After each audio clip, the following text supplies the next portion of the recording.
Have you heard about this? The internet thinks I look like a capybara. That's your thing? It's on the internet, must be true.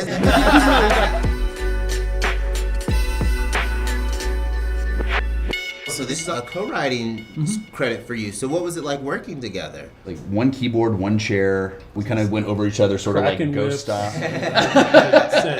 No. Yeah, he gave me one of my first movies. Yeah, you've worked together since you were, 14? Wait, how old were you then? I think I was like probably 14, 15.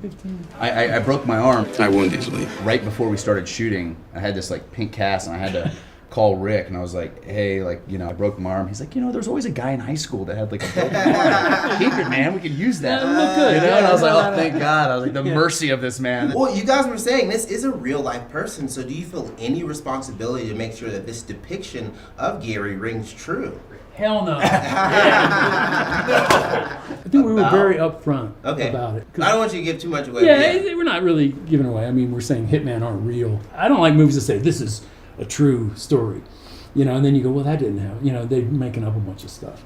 And we could say, oh, this is based on a real guy. Yeah. It's really, I like the blurry edges of what's real and what's not. But As I always said, like for an audience to kind of engage with this, you can't have the performance on top of Gary be perfect. Yeah. The audience always wants to be in on the magic trick. They always want to see where the quarter's disappearing. They don't want to be the guy on the other side of the table, you know, that's getting completely duped. they're They want to in be on in on the magic trick. When you do a project like this, how do you pitch it? I don't know, how did we get this movie made? Nobody really knows what to do with I it at remember first. a little resistance, like you could tell they kind of wanted it to be a real hitman. I thought, well, no, that's the Yeah. whole point.